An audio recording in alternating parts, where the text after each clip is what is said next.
नमस्कार, आप देख रहे हैं देश न्यूज। मैं हूं आपके साथ सूरज पाठक। हमारे खास कार्यक्रम डिबेट में आपका स्वागत करते हैं और आपको बता दें कि आज हम जिस विषय पर बात करने वाले हैं वह विषय है कि सबसे बड़ी सियासी भर्ती। अभी तक आपने पुलिस भर्ती सुनी होगी, आर्मी की भर्ती सुनी होगी, दूसरे विभागों की भर्ती सुनी होगी, लेकिन ये है सियासी भर्ती। और सियासी भर्ती भी क्यों? क्योंकि दरअसल मध्य प्रदेश में लोकसभा चुनाव से पहले और भारतीय जनता पार्टी के स्थापना दिवस 6 अप्रैल को भारतीय जनता पार्टी बड़ा धमाका करने जा रही है। यह बात खुद प्रदेश भाजपा के अध्यक्ष वी डी शर्मा ने कही है। वी डी शर्मा के इस बयान के बाद से कांग्रेस सदमे में है। कांग्रेस की चिंता बढ़ने लगी तो वहीं प्रदेश की सियासत में खलबली मची हुई है। वी डी शर्मा ने ऐलान करते हुए कहा है कि 6 अप्रैल को प्रदेश में करीब 1 लाख से ज्यादा लोग भारतीय जनता पार्टी की सदस्यता लेंगे। प्रदेश अध्यक्ष वी डी शर्मा ने यह बात जब कही, उसके बाद से सियासत में हलचल है। उन्होंने कहा कि दिग्विजय सिंह जैसे नेता चुनाव लड़ने से कतरा रहे थे। वे खुद कह रहे हैं कि कांग्रेस उन्हें जबरदस्ती चुनाव लड़वा रही है। मध्य प्रदेश में कांग्रेस पूरी तरह से खत्म हो चुकी है। खजुराहो में भी कांग्रेस मैदान छोड़कर भाग गई है। और खजुराहो में जैसे सियासी समीकरण बने हैं पहले मीरादीप नारायण यादव ने नामांकन दाखिल किया। नामांकन दाखिल करने के बाद में उनका नामांकन निरस्त कर दिया जाता है। उसको लेकर के सियासी गलियारों में चर्चाएं बहुत सारी है। लेकिन हम बात करेंगे कि मध्य प्रदेश में जिस तरह से बताया जा रहा है कि एक दिन, स्थापना दिवस के दिन 1 लाख से ज़्यादा लोग भारतीय जनता पार्टी में शामिल होने वाले हैं। अब इसमें कांग्रेस के कितने नेता शामिल होने वाले हैं और कांग्रेस के जो नेता अभी तक शामिल हो चुके हैं, जैसा कि बताया जा रहा है कि 17,000 18,000 से ज़्यादा लोग कांग्रेसी नेता भारतीय जनता पार्टी का दामन थाम चुके हैं। तो अब इस 1 लाख में कितने कांग्रेसी हैं? कांग्रेस के लिए माथे पर चिंता की लकीरें बढ़ाने के लिए आंकड़ा काफ़ी है कि यदि 1 लाख लोग, यदि उसमें से आधे भी कांग्रेसी होते हैं तो 50,000 से ज़्यादा लोग यदि भारतीय जनता पार्टी में चले जाते हैं तो लोकसभा चुनाव मध्य प्रदेश में कांग्रेस कैसे लड़ेगी और भारतीय जनता पार्टी को इससे कितना फायदा होगा? कि वो भारतीय जनता पार्टी जो कहा करती थी कि हम कांग्रेस मुक्त भारत की ओर बढ़ रहे हैं, अब भारतीय जनता पार्टी कांग्रेस युक्त भाजपा हो गई है। तो ऐसी स्थिति में क्या कांग्रेस अपनी मजबूती रहेगी और कांग्रेस के कितनी मजबूती बचेगी? भारतीय जनता पार्टी के वो कार्यकर्ता जो कई वर्षों से जुड़े हैं, पार्टी के प्रति समर्पित हैं, उनके मन में क्या चीज़ें आने वाली हैं? तमाम सवाल हैं। सवाल के जवाब के लिए हम चर्चा करेंगे। चर्चा में खास मेहमान हैं, आपका परिचय कराते हैं। हमारे साथ हैं भारतीय जनता पार्टी के प्रवक्ता डॉक्टर प्रेम व्यास जी। डॉक्टर प्रेम व्यास जी, बहुत स्वागत है आपका देश न्यूज में। साथ ही हमारे साथ हैं कांग्रेस की नेता, कांग्रेस प्रवक्ता डॉक्टर अनुराधा सिंह जी। अनुराधा सिंह जी, आपका भी स्वागत करते हैं। और आम आदमी पार्टी के प्रवक्ता हेमंत जोशी जी हमारे साथ हैं। हेमंत जोशी जी, आपका स्वागत करते हैं। और राजनीतिक विश्लेषक अजय श्रीवास्तव जी हमारे साथ हैं। अजय श्रीवास्तव जी, आपका भी स्वागत है। और सबसे पहले डॉक्टर अनुराधा सिंह जी, आपके पास आना चाहूँगा, क्योंकि मामला कांग्रेस का है और जो कवायदें बताई जा रही हैं, कयास लगाए जा रहे हैं कि 6 अप्रैल को 1 लाख से ज़्यादा भारतीय जनता पार्टी में लोग शामिल होंगे, इसमें ज़्यादातर कांग्रेसी नेता हो सकते हैं। क्या कांग्रेस ने इस डैमेज को कंट्रोल करने के लिए कोई रणनीति बनाई है?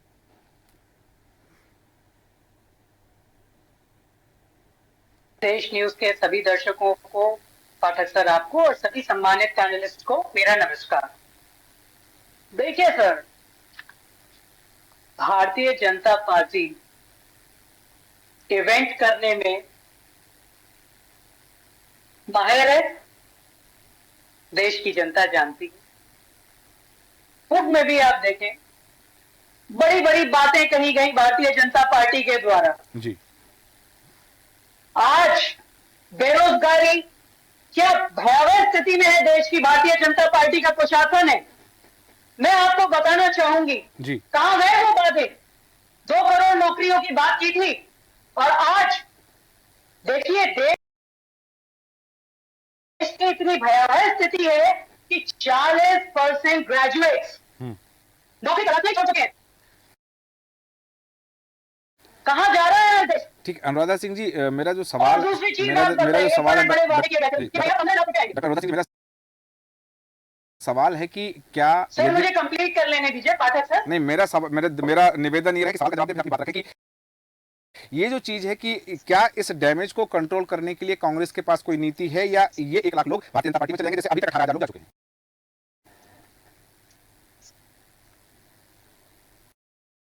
देखिए, मैं आपसे एक बात कहूंगी, जी, आप भी जानते हैं कि कहां तो बड़ी बड़ी बातें की जा रही हैं 400 पार, और कहा ये क्या स्थिति दर्शाता है, जमीनी हकीकत क्या बयान करता है ये इवेंट? भारतीय जनता पार्टी कितनी भयभीत है। हम्म, और मैं आपको बता दूं सर जी कि कांग्रेस एक विशाल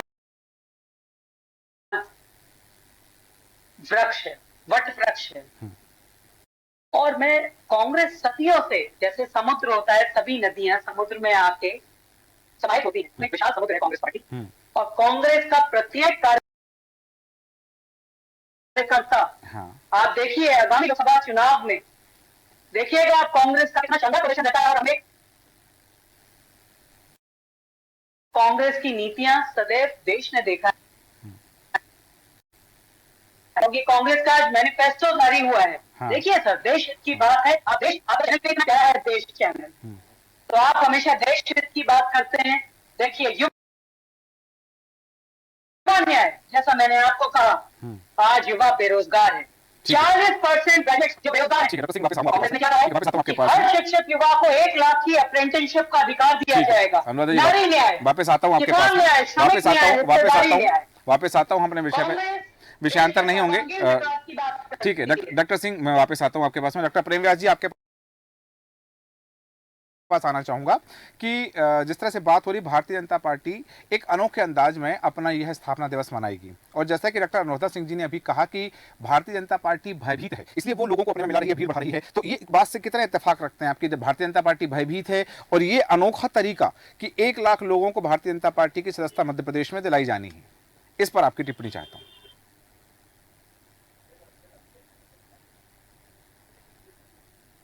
देखिए, जो दल भयभीत होता है लोग उससे जुड़ते नहीं, उससे टूटते हैं। तो भयभीत कौन है, ये तो जनता और इनके नेता स्वयं ही बता रहे हैं। आप देखिए, वैभव जी जब अलग हुए तो उन्होंने क्या कहा, संजय निरुपम जी अलग हुए तो उन्होंने क्या कहा, विजेंद्र जी अलग हुए तो उन्होंने क्या कहा, अभी कमलनाथ जी के जो करीबी है दीपक सक्सेना जी, वो अपने कार्यकर्ताओं के साथ हमारे दल में आ रहे हैं। वो कांग्रेस तो अपना जनाधार कंटिन्यूस होती जा रही है। आप देखेंगे 2014 में अगर 52 सीटें कांग्रेस जीती थी तो 2019 में 44 सीटों पे आ जाती है। मतलब विपक्ष में भी जो एक आंकड़ा चाहिए उससे भी कांग्रेस दूर हो रही है। तो कांग्रेस को निश्चित रूप से ये सोचना चाहिए। दूसरा, इन्होंने कहा समुद्र है, अगर कांग्रेस समुद्र है तो भारतीय जनता पार्टी महर्षि अगस्त्य है जिन्होंने समुद्र को छोड़ दिया था। एक बहुत अच्छा दोहा है कि भूप सहस्त्र 10 एक ही 12 है ना, चरई ने कहा जी, तो 10,000 लोग मिलकर वो धनुष नहीं उठा रहे थे। ये कांग्रेस को समझ नहीं आ रहा। वो मन वचन और कर्म से ये चाह रहे थे कि ये धनुष जो है राम जी के अलावा कोई भी उठा ले। ये वो 10,000 लोग चाह रहे थे, लेकिन जिनको ये समझ नहीं है वो ये पूछेंगे कि 10,000 लोग धनुष को कैसे पकड़ सकते हैं। तो ये मन वचन और भारतीय जनता पार्टी को में सम्मिलित होने का कार्य कर रहे हैं जी। ये वो लोग हैं जो कांग्रेस की नीति रीति से अलग हुए हैं। आप देखेंगे सुरेश पचौरी जी हो गए या जगत प्रकाश नड्डा, शशांक शेखर सिंह, राकेश कटारे जी, इंद्रेश बस्ते जी, गजेंद्र सिंह जी, संजय शुक्ला, विशाल पटेल, ऐसे कई नाम है। एक लंबी फेहरिस्त है हमारे पास है। महापौर जी है जो निश्चित रूप से अलग हो गए हैं कांग्रेस। हाँ ठीक है, तो ये जैसा कि आपने कहा डॉक्टर प्रेमव्यास जी कि भारतीय जनता पार्टी भयभीत नहीं है, क्योंकि यदि भारतीय जनता पार्टी भयभीत होती तो कांग्रेस के लोगों का पलायन होकर के भारतीय जनता पार्टी में शामिल नहीं होते। वापस आता हूं आपके पास में, हेमंत जोशी जी आपके पास आना चाहूंगा कि ये जो 1 लाख लोगों का लक्ष्य रखा है भारतीय जनता पार्टी ने कि स्थापना दिवस पर 1 लाख से ज्यादा लोगों की सदस्यता दिलाई जानी, तो उसमें कुछ आम आदमी पार्टी के कार्यकर्ता भी हैं जो आम आदमी पार्टी से पलायन कर रहे हैं। हेमंत जी, आप तक आवाज आ रही है हमारी? देखिए, आम आदमी पार्टी का कोई कार्यकर्ता नहीं है। भारतीय जनता पार्टी के जो कार्यकर्ता हैं वो बड़े बेचारे हैं। हाँ। वो बेचारे साल भर, जिंदगी भर उन्होंने दरी बिछाई, पोस्टर लगाए, सब कुछ करे।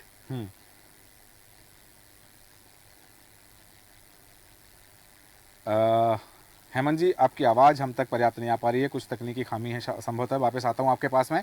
अजय श्रीवास्तव जी, आपके पास आना चाहूंगा। बात हुई कि भारतीय जनता पार्टी का स्थापना दिवस और उसके ठीक एक दिन बाद प्रधानमंत्री नरेंद्र मोदी की महाकौशल के सेंटर में प्रस्तावित है सभा, प्रस्तावित है उनका रोड शो। तो ये प्रधानमंत्री नरेंद्र मोदी को उपहार में दिया जाना है कि 1 लाख लोगों की सदस्यता दिलाई गई है, या फिर जैसा कि कयास लगाए जा रहे हैं कि प्रधानमंत्री नरेंद्र मोदी की जो सभा होने वाली है महाकौशल में, क्योंकि यदि जबलपुर में सभा होती है, जबलपुर में रोड शो होता है, तो स्वाभाविक बात है कि मंडला सीट पर भी उसका असर होने वाला है और छिंदवाड़ा सीट पर भी उसका असर होने वाला है, सीधी सीट पर भी उसका असर होने वाला है और शहडोल सीट पर भी उसका असर होने वाला है। तो ऐसी स्थिति में क्या प्रधानमंत्री नरेंद्र मोदी को गिफ्ट देने के लिए कि 1 लाख सदस्यता नई दिलाई गई है, साथ ही जो कयास लगाए जा रहे हैं कि दीपक सक्सेना की बात अभी कही डॉक्टर प्रेम व्यास जी ने, और 2 और ऐसे विधायक जो कमलनाथ के करीबी कहे जाते हैं उनकी सदस्यता दिलाई जा सकती है जबलपुर के प्रधानमंत्री नरेंद्र मोदी के रोड शो में या उनके सभा के मंच पर। तो इससे भारतीय जनता पार्टी क्या साबित करना चाहती है? देखिए सूरज जी, भारतीय जनता पार्टी को कोई बात साबित नहीं करनी है। वो तो प्रमाणित है कि मतलब सत्ता के सारे सूत्र, चाहे वो ग्राम पंचायत हो, नगर पंचायत हो, जिला पंचायत हो, विधानसभा हो, विधान परिषद हो, राज्यसभा हो, लोकसभा हो, सब में उनके पास में एक मजबूत जनाधार है।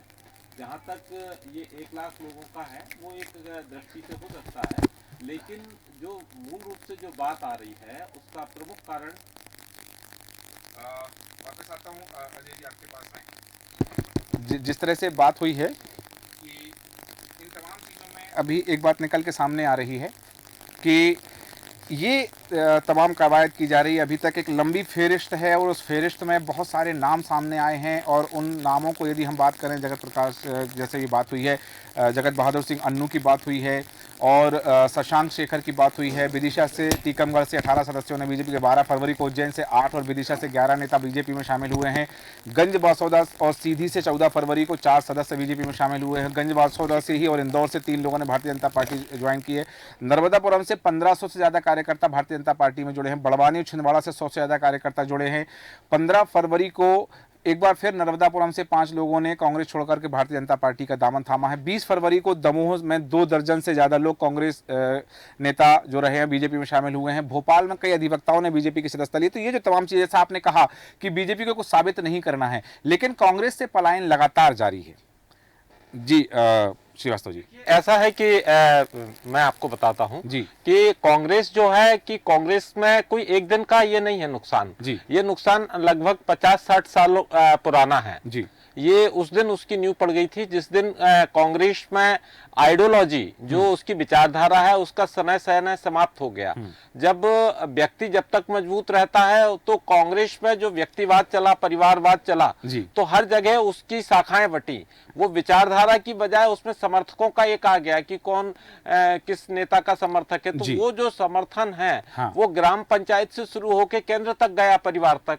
तो जो आइडियोलॉजी है कांग्रेस की वो समाप्त हो गई। और वो आइडियोलॉजी कब उनकी मुस्लिम लीग में बदल गई, कब कौन सी आइडियोलॉजी थी जो उसका मूल तंत्र था वो समाप्त हो गया। कांग्रेस में एक वक्त देखिए जब आइडियोलॉजी, विचारधारा जब मजबूत होती है सूरज जी, तो पार्टी मजबूत होती है। उसका प्रमुख कारण जो होता है कि जो एक समय था भारतीय जनता पार्टी कांग्रेस पार्टी में कि वहां पर जो कांग्रेस के अध्यक्ष थे वो प्रधानमंत्री को गाइड करते थे। कामराज योजना चलती थी। कामराज योजना में सारे मंत्री अपने इस्तीफा प्रधानमंत्री को सौंप देते थे कि जब वो चाहे। तो वो क्या था कि वो आइडियोलॉजी था, वो विचारधारा थी।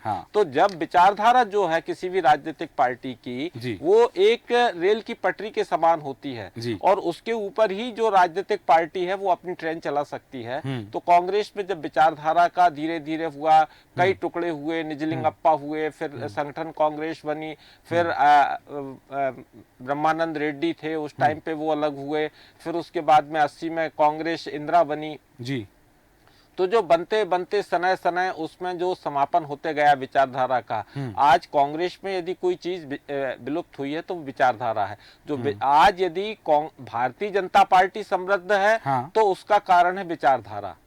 विचारधारा है, उनका विचारी है, उनका विचार है कट्टर हिंदुत्व जी, उनका विचार है ग्लोबल इमेज, उनका विचार है आपका विश्व गुरु जी। तो जो भारतीय जनता पार्टी का है वो विचार है, विचारधारा है मजबूती का कारण। कोई उसमें ये नहीं है कि 2 करोड़ लोगों को रोजगार का लालच दिया हो, 15 लाख रुपए किए हों। ठीक है, एक बात हो सकती है रोजगार देने की। ये जो लोग हैं वो भी जानते हैं कि 2 करोड़ रोजगार नहीं आएंगे, सारे लोगों को सरकारी नौकरी नहीं आएंगी। उन्होंने ये कहा था कि हम रोजगार के अवसर पैदा करेंगे। रोजगार का अवसर जो होता है वो सरकारी नौकरी नहीं होती है।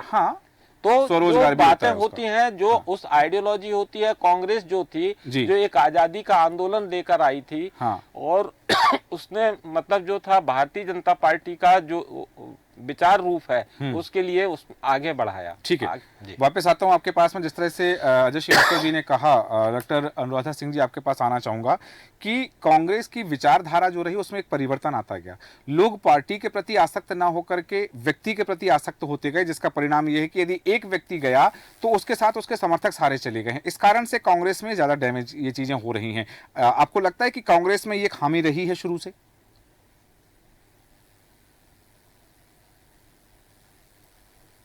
अनुराधा जी, आप तक हमारी आवाज आ रही है? जी रिपीट कर देंगे, बीच में सब टेक्निकल एरर हो रहा था। हाँ, मेरा प्रश्न है कि जैसे कि अभी अजय श्रीवास्तव जी ने जो बात कही कि कांग्रेस के नेता प्रारंभ में जब आजादी का आंदोलन लेकर आए और उसके बाद में चीजें शनह शनह बदलती गई हैं, और उस बदलाव में ये बदलाव आया कि कार्यकर्ताओं की आस्था जो थी, कार्यकर्ता की जो निष्ठा थी, वो पार्टी के प्रति न होकर व्यक्तिवादी होती गई। तो एक व्यक्ति यदि टूटा तो उसके साथ उसके सारे समर्थक टूटते चले गए। ये इस बात से ज्यादा डैमेज हुई कि कांग्रेस?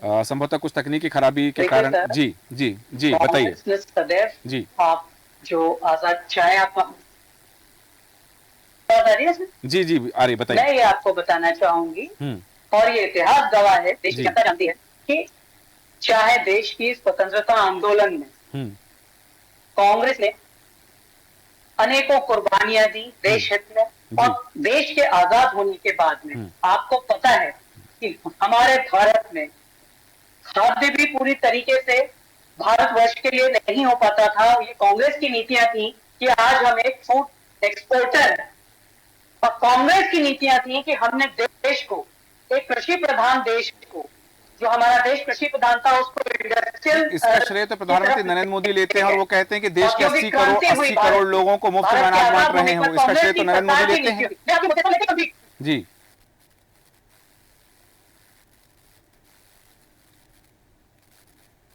ठीक है, कुछ तकनीकी खामी के कारण उनकी आवाज हम तक नहीं आ पा रही। वापस आता हूं। हेमंत जोशी जी, आप हमें सुन पा रहे हैं? भारत में। जी जी। और मैं दूसरी ओर आपका ध्यान आकर्षण करना चाहूंगी। जी जी, यही आप बात करें, मनरेगा कौन लेके आया? हाँ। कांग्रेस की सरकार। जी, ठीक है, आपकी आवाज हम तक पूर्ण तरह से आ नहीं पा रही। वापस आता हूं। डॉक्टर प्रेम व्यास जी, आप तक हमारी आवाज आ रही है? डॉक्टर प्रेम व्यास जी, आप हमें सुन पा रहे हैं? ठीक है, वापस आता हूं। इस समय, लेकिन इस समय यहाँ जहाँ एक बात ये आती है कि यदि हम देखते हैं, अजय श्रीवास्तव जी, आप ही के पास आ रहा हूँ, जहाँ एक बात हम देखते हैं कि ये जो बात आपने कही कि हाँ, ये परिवर्तन आया कांग्रेस में, लेकिन इन सब के बीच में मतदाता का मत भ्रम भी हुआ है क्या? क्योंकि यदि एक पार्टी से नेता दूसरी पार्टी में जाते हैं, वो प्रचार करने जाते हैं, मतदाताओं के पास जाते हैं, तो मतदाताओं में भी मत भ्रम होता है क्या फिर? नहीं, देखिए, मत भ्रम नहीं होता है। प्रश्न ये आता है कि उनका जो 4 बेस हैं भारतीय जनता पार्टी के, पहला बेस जो उनका है वो है कट्टर हिंदुत्व, और कट्टर हिंदुत्व जो है वो देश के विभाजन के समय से जुड़ा हुआ है। जी। दूसरी उनकी जो सबसे बड़ी बात है, उनका एक मजबूत संगठन है, मजबूत उनकी आर्थिक स्थिति है। नंबर तीसरा उनके पास है ग्लोबल इमेज। तो जो ग्लोबल इमेज है वो उनकी है, विश्व गुरु बनना है। दुनिया में कहीं भी हिंदुस्तानी को ये रहता है कि यदि वो किसी मुसीबत में फंसते हैं तो उनके लिए बचाने के लिए प्रधानमंत्री नरेंद्र मोदी जी प्रयास करेंगे। जी। नंबर चौथी बात जो आ जाती है वो है डायरेक्ट बेनिफिट स्कीम।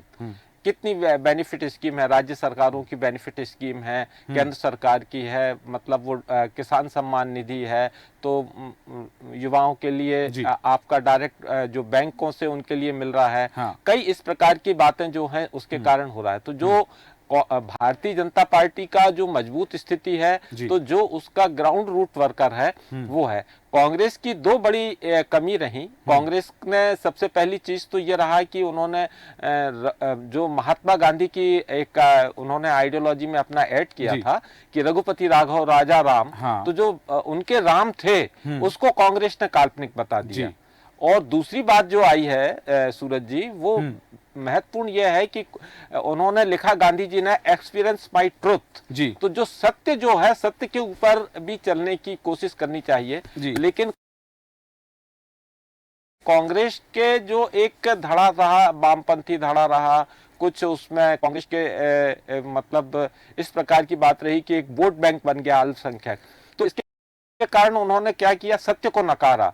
एक स्थिति है कि व्यक्ति जो है वो झूठ बोल सकता है, हमारा कानून कहता है, लेकिन परिस्थिति जो है वो कभी भी झूठ नहीं बोलती है। जी। तो राम मंदिर अयोध्या का मामला हो, चाहे मथुरा का हो, चाहे काशी का ज्ञान वापी जो है काशी विश्वनाथ मंदिर का हो, तो जो सत्य है कि वो आपको दिख रहा है कि ये है, यहाँ पे कब्जा है वो दिख रहा है, आक्रांता है ये दिख रहा है, वो सारी चीज सत्य को नकारते हुए वो झूठ के लिए कि वो जो उनको तथाकथित स्ट्रक्चर दिख रहा है, हाँ। वो जो है उसे सत्य मान रही है कांग्रेस। जी। कांग्रेस उस स्ट्रक्चर को सत्य मान रही है, जिस तरह से, जैसा भी अजय श्रीवास्तव जी ने कहा कि ये वो स्ट्रक्चर को सत्य मान रही है, लेकिन वास्तव में जो उस वास्तविक स्थिति हो, जैसा कि उन्होंने उल्लेख किया कि राम का, कि गांधी जी लेकर के आए थे रघुपति राघव राजाराम, तो वो राम को भारतीय जनता पार्टी ने आत्मसात किया और भारतीय जनता पार्टी राम के नाम को लेकर आगे बढ़ी, और जिसका लाभ भी भारतीय जनता पार्टी को लंबे समय से मिलता आ रहा है। डॉक्टर प्रेम व्यास जी, राम के नाम पर राजनीति करने का आरोप कांग्रेस हमेशा लगाती रही है भारतीय जनता पार्टी पर कि भारतीय जनता पार्टी राम के नाम पर राजनीति करती है, धर्म की राजनीति करती है, आस्था की राजनीति करती है। प्रधानमंत्री नरेंद्र मोदी ने भी आज जो बात कही है कि जिन्होंने आस्था से खिलवाड़ किया है वो बख्शे नहीं जाएंगे। तो ये जो तमाम चीजें आई हैं, डॉक्टर प्रेम व्यास जी, आपसे जानना चाहूंगा कि राजनीति का केंद्र, भारतीय जनता पार्टी की जो राजनीति है, भारतीय जनता पार्टी की जो रणनीति है, उसका केंद्र क्या राम या फिर दूसरे दलों के नेताओं को अपने दल में शामिल करके खुद को मजबूत और प्रतिद्वंदी को कमजोर करने का रह गया है? डॉक्टर प्रेम व्यास जी। देखिए सूरज जी, दोनों चीजें हैं जी। सांस्कृतिक राष्ट्रवाद की तरफ अगर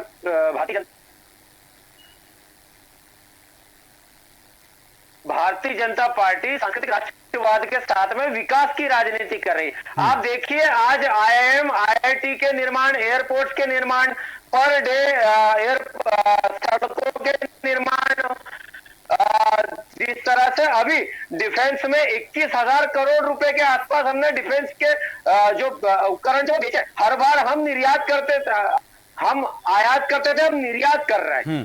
तो निश्चित रूप से जो इसका प्रभाव है वो भारत की अर्थव्यवस्था पर पड़ेगा। आज हम परचेसिंग पावर पैराडाइज की बात करें, मोबाइल मैन्युफैक्चरिंग की बात करें, इंफ्रास्ट्रक्चर में इन्वेस्ट करने की बात करें, ग्रीन एनर्जी की बात करें, 5G की बात करें, फिनटेक की बात करें, तो निश्चित रूप से आज भारत उस पायदान पर है जहां पर भारत का युवा भारत को जब देखता है तो उसको गौरवान्वित महसूस करता है। वहीं दूसरी तरफ राष्ट्रवाद की तरफ आज अगर हमारे कदम बढ़ रहे हैं तो आप देखिए, काशी कॉरिडोर की बात हो, राम मंदिर की बात हो, महाकाल लोक की बात हो, या कश्मीर में हो रहे विकास की बात हो।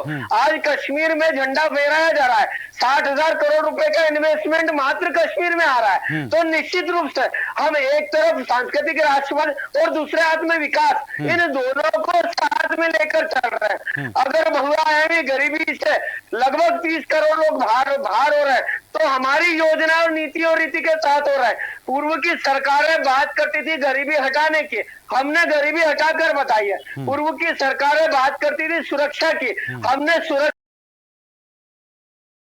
की बात करी है। जिस तरह से पहले की अगर बात करेंगे तो फैजाबाद, लखनऊ, दिल्ली, मुंबई, हैदराबाद, ऐसा कौन सा इलाका था जहां पर अटैक करते थे? 15 अगस्त के पहले जहां पर चिट्ठियां वितरित की जाती थी, और आज का भारत मात्र 4 जिलों में आतंकवादी घटनाएं जो सीमित होकर रह चुकी है। तो निश्चित रूप से विकास की ओर अग्रसर हो रही भारतीय जनता पार्टी को सभी दलों का, सभी समाजों का समर्थन प्राप्त हो रहा है। नरेंद्र मोदी जी के नेतृत्व में जो गारंटी हमने दी थी, आज पहले 11 करोड़ EPFO हुआ करते थे, आज 27 करोड़ है, मतलब लगभग 16 करोड़ रोजगार दिए जा चुके हैं। 1 लाख स्टार्टअप आज रजिस्टर हो चुके हैं, 11 करोड़ शौचालय, 4 करोड़ आयुष्मान कार्ड, 50 करोड़। जी ठीक है, आपने बहुत सारी चीजें हो चुकी हैं, बहुत सारी चीजें हो गई हैं। आपने कहा मोदी जी के समर्थन, नरेंद्र मोदी की गारंटी की आपने बात कही, उनके कार्यकाल के विकास की बात कही। हेमंत जोशी जी, आप मुझे सुन पा रहे हैं? आप तक मेरी आवाज आ रही है? हेमंत जोशी जी, आप सुन पा रहे हैं मुझे?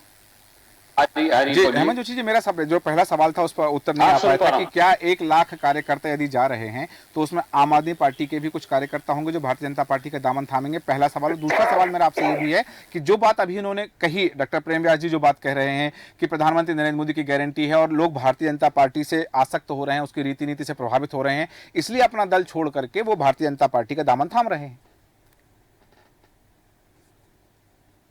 देखिए, आम आदमी पार्टी के कोई कार्यकर्ता नहीं जा रहा है। जी। कुछ समय पहले भारतीय जनता पार्टी के सीनियर प्रहलाद पटेल जी ने क्या बोला कि दूसरी पार्टियों का जो कचरा है वो भारतीय जनता पार्टी में आ रहा है। मतलब जो बाहर जो दूसरी पार्टी के ऐसे लोग हैं जिनकी कोई पूछ परख नहीं है, जिनका कोई ग्राउंड लेवल नहीं है, उनको ला रहे। दूसरा जो इंडिया के महान भ्रष्टाचारी है अजीत पवार, 70,000 करोड़ का घोटाला, वो भारतीय जनता पार्टी में रहते। प्रफुल्ल पटेल चले गए, जिनको 3 दिन पहले सीबीआई ने वो दे दिया।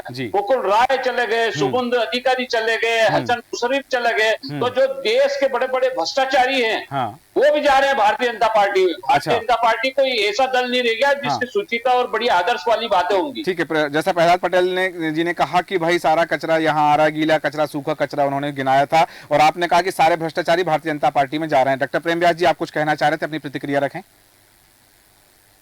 जी, मैं पूछना चाहूंगा कि भूपेश बघेल जी के खिलाफ आम आदमी पार्टी ने कॉन्फ्रेंस करी थी छत्तीसगढ़ में जाके कि अकंठ वो डूबे हैं भ्रष्टाचार में। वही कांग्रेस ने अलका लांबा, सुप्रिया के कॉन्फ्रेंस करी थी कि अरे बंगारू लक्ष्मण की पार्टी, बंगारू लक्ष्मण को आगे लेने के लिए खड़े थे। भारतीय जनता पार्टी अरविंद जी के ये शब्द थे कि तुरंत आरोप लगते हैं, इस्तीफा दे देना चाहिए, और वही 3 मंत्री जेल में हो गए, स्वयं खुद अरविंद जी जेल में हो गए, लेकिन और प्रधानमंत्री का पोस्टर लेके जाने हैं जो मेन अभियुक्त पार्टी भ्रष्टाचार के खिलाफ किसने लिया? शीला जी के खिलाफ बाल्टी भर का आरोप लगाकर सत्ता प्राप्ति करी थी। आज उसका खुद का स्टैंड क्या है? ऐसे ये जनता अच्छे से देख रही है। और वही संयुक्त जिस कांग्रेस के खिलाफ भ्रष्टाचार के आरोप लगा के आज वही कांग्रेस इनका बचाव कर रही है। कुछ समय पहले कांग्रेस के रही थी जो आरोप लगे शराब नीति पर। ठीक है हेमंत जोशी जी, डॉक्टर प्रेम व्यास जी, क्योंकि समय की सीमा का ध्यान रखना होगा, समय की सीमा का ध्यान रखना होगा। डॉक्टर अनुराधा सिंह जी, आपके पास आना चाहूंगा। समय की सीमा का ध्यान रखते हुए कम शब्दों में आपकी प्रतिक्रिया चाहूंगा कि लोकसभा चुनाव में यदि इस तरह से लाखों कार्यकर्ता कांग्रेस के भारतीय जनता पार्टी में चले जाते हैं तो कांग्रेस कार्यकर्ता ना होते हुए फिर कांग्रेस कैसे चुनाव में लड़ेगी और मैदान में कैसे टिक पाएगी? देखिए, कांग्रेस को समर्पित प्रत्येक कार्यकर्ता पूरे जोश खरोश से कांग्रेस में है। और आप देखिए, जो भारतीय जनता पार्टी की जो आप बात कर रहे हैं, तो आज आप देखिए ना क्या हो क्या रहा है। जहां बड़े बड़े दम भरती है भारतीय जनता पार्टी, 400 पार का दम भरती है, और आप इस तरीके के इवेंट आयोजित कर रहे हैं। पूर्व में भी आपने कई इवेंट देखे, और उनका जो कहते हैं उसको कितना क्रियान्वित किया। मैं तो आपसे साफ बात कह रही हूँ, 15 लाख किसी के खाते में आए हो देशवासी के, तो मुझे भी सूचित कर दीजिएगा। तो कांग्रेस भी तो ऐसे इवेंट कर सकती है। नौकरी की बात करिए, 2 करोड़ नौकरियां किसको मिल गई जी? कांग्रेस भी तो ऐसे इवेंट कर सकती है कि भाई वो दूसरे दलों के नेताओं को शामिल कर ले। देखिए सर, कांग्रेस की जो भी कांग्रेस का प्रत्येक कार्यकर्ता और कांग्रेस में जो भी कांग्रेस की आइडियोलॉजी में बिलीव करता है, प्रत्येक हमारे जो लोग हैं वो आ रहे हैं। आपने अभी नहीं देखा, आप देखिए अभी जब विधानसभा चुनाव के दौरान जब पूरी संभावना थी कि कांग्रेस की सरकार बनेगी, पूरी सड़कें कांग्रेस दफ्तर के बाहर, पीसीसी के बाहर सर जाम लग जाता था, आने वालों में रेखा लगा हुआ था। क्या आपने नहीं देखा? ठीक है, और आज भी देखिए कांग्रेस में, ठीक है, जिस तरह से कहना है कि भारतीय जनता पार्टी करती है इवेंट मैनेजमेंट को लेकर के भारतीय जनता पार्टी की रीति नीति चल रही है। चूंकि समय की सीमा है, बहुत कम शब्दों में अंतिम प्रतिक्रिया चाहूंगा अजय श्रीवास्तव जी आपसे कि वास्तव में वो नीति जो चुनावी मुद्दे की होनी चाहिए, वो बातें जो जनता की होना चाहिए, या केवल खुद को मजबूत करने के लिए प्रतिद्वंदी को कमजोर करना है? क्योंकि यहां हम देख रहे हैं 2024 के चुनाव में मध्य प्रदेश की 29 सीटों पर अभी तक किसी सीट पर मुद्दे की बात नहीं हुई। आज कांग्रेस कहती है कि बेरोजगारी का मुद्दा, आज कांग्रेस कहती है महंगाई का मुद्दा, लेकिन खुद कांग्रेस ने यह बात नहीं कही जनता के बीच जाकर के कि यह मुद्दा है या भाजपा की ये खामियां हैं। हाँ, यह बात कही है कि प्रधानमंत्री नरेंद्र मोदी की गारंटी है तो उस गारंटी पर भरोसा कैसे करें। दूसरी तरफ भारतीय जनता पार्टी ने कभी अभी तक यह बात नहीं कही है मध्य प्रदेश की 29 सीटों पर या किसी सीट पर जाकर के कि यदि हालांकि नरेंद्र मोदी का आज का जो बयान था, उन्होंने जो बात कही है, शुरू में जो उन्होंने कहा, उल्लेख किया कि यदि आगे आने वाले 5 साल हम सत्ता में रहते हैं तो अभी तक जितने भ्रष्टाचारी को जेल भेजा है इससे ज्यादा कार्रवाई करेंगे। ये एक डर है या जो चीजें हैं, तो लेकिन जनता के मुद्दे की बात कौन और कब करेगा? देखिए सूरज जी, आपको एक बात बताता हूं कि कांग्रेस ने विपक्ष में होने का फायदा नहीं उठाया। जी अनुराधा जी, आपके पास आऊंगा। क्योंकि विपक्ष जो है, विपक्ष जब में रहते हैं तो उन पे बहुत मुद्दे रहते हैं और मुद्दे उस व्यक्ति के पास होते हैं जो सक्रिय होता है। कांग्रेस की निष्क्रियता रही, क्योंकि जो कार्यकर्ता होता है उसे काम चाहिए होता है, और यदि उन कार्यकर्ताओं को आप व्यस्त रखेंगे तो वो आपके लिए एक ऊर्जा बन के रहेंगे, अन्यथा वो आपको छोड़कर चले जाएंगे। कांग्रेस के साथ भी यही हो रहा है। विपक्ष के जो सबसे बड़े आदर्श नेता रहे हैं वो डॉक्टर राम मनोहर लोहिया रहे हैं। उन्होंने कहा है कि जब सड़क सूनी हो जाती है तो संसद और विधानसभा आवारा हो जाती है। सही है। तो जो एक आवारापन है, जो एक सड़क है, सड़क पे आप कार्यकर्ता को नारे लगवाते, सड़क पे आप उससे आंदोलन करवाते, सड़क पे धरना दिलवाते, तो अपने कार्यकर्ताओं को व्यस्त रहते, तो सारे आपके कार्यकर्ता वहीं स्थिर रहते। लेकिन आपने विपक्ष का होने का फायदा नहीं उठाया। विपक्ष का फायदा होने का उठाना, वही एक भारतीय जनता पार्टी जब विपक्ष में रही उसके 2 सांसद थे,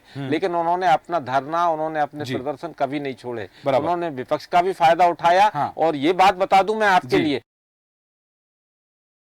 कि जो नेता विपक्ष में रहता है, अटल बिहारी वाजपेयी को जो सत्ताधारी दल रहते थे उनसे ज्यादा लोग सुनने जाते थे। तो आज ये कांग्रेस के पास ये मौका था कि जब वो विपक्ष में थी तो भारतीय जनता पार्टी से सुनने ज्यादा लोग उसे जाते, लेकिन उन्होंने अपनी इन अपॉर्चुनिटीज का फायदा नहीं उठाया। बिल्कुल सही वो बात। केवल एक सत्ता में अवसर का लाभ नहीं उठा पाए हैं। डॉक्टर अनुराधा सिंह जी, कुछ कहना चाह रहे हैं आप? बहुत कम शब्दों में 30 सेकंड की बात का समय हो चुका है। क्योंकि देखिए सर जी, जो मेरे भी विद्वान साथी कह रहे थे, मैं आपका ध्यान आकर्षण करना चाहूंगी। सदैव जनता के मुद्दे, सदैव संसद तक कौन बताती है? भाई कुछ बात बताए, आप बताइए कौन बताती है? हमारे जननायक आदरणीय राहुल गांधी जी ने किस मुद्दे पर, जनता के मुद्दे पर सड़क से, और चाहे आप संसद देखें, उस तरीके से कांग्रेस के कार्यकर्ता। ठीक है, कांग्रेस अपनी बात रखी है। जैसे डॉक्टर नारी सम्मान की बात किसने करी थी विधानसभा चुनाव के दौरान? कांग्रेस ने। ठीक है, आपने कहा कि वो मुद्दे जनता के मुद्दे हैं तो वो कांग्रेस रखती है। भारतीय जनता पार्टी ने तो कांग्रेस से पहले चुनाव बताया। ठीक है, भारतीय जनता पार्टी ने प्रेरणा ली है, कांग्रेस से मुद्दा हाथ में लिया है, तो ये तमाम चीजें हैं। लेकिन यहाँ बात जरूर आ जाती है कि यदि 1 लाख कार्यकर्ता, 1 लाख लोग भारतीय जनता पार्टी की सदस्यता लेते हैं तो किसको इसका खामियाजा भुगतना पड़ेगा, ये तो वक्त बताएगा। हालांकि बिंदुओं हैं जिन पर हम चर्चा कर सकते हैं, पर समय हमें अनुमति नहीं देता, इसलिए चर्चा को विराम देंगे। डॉक्टर प्रेम व्यास जी, डॉक्टर अनुराधा सिंह जी, हेमंत जोशी जी, अजय श्रीवास्तव जी, आप सभी का धन्यवाद चर्चा में शामिल होने के लिए। और सबसे बड़ी सियासी भर्ती की हम बात कर रहे हैं कि ये भर्ती सियासी भर्ती होने वाली है, लेकिन इस भर्ती में किस दल के कितने लोग आएंगे ये देखना दिलचस्प होगा। साथ ही इसमें सबसे ज्यादा नुकसान किसको होने वाला है, क्योंकि ज्वाइनिंग टोली के सह प्रभारी संजय पाठक और ज्वाइनिंग टोली के जो प्रमुख हैं नरोत्तम मिश्रा, वो अपनी काम में लगे हुए हैं। और इस स्थापना दिवस 6 अप्रैल को भारतीय जनता पार्टी के स्थापना दिवस पर सबसे बड़ी सियासी भर्ती होने वाली है। देखना होगा कि क्या होता है सियासी भर्ती में। और 7 तारीख को होने वाली रैली प्रधानमंत्री नरेंद्र मोदी को भारतीय जनता पार्टी मध्य प्रदेश से क्या तोहफे में देना चाह रही है और क्या तोहफा देगी, ये देखना भी दिलचस्प होगा। हमारे आज के खास कार्यक्रम में इतना ही। बने रहे देश न्यूज के साथ। नमस्कार।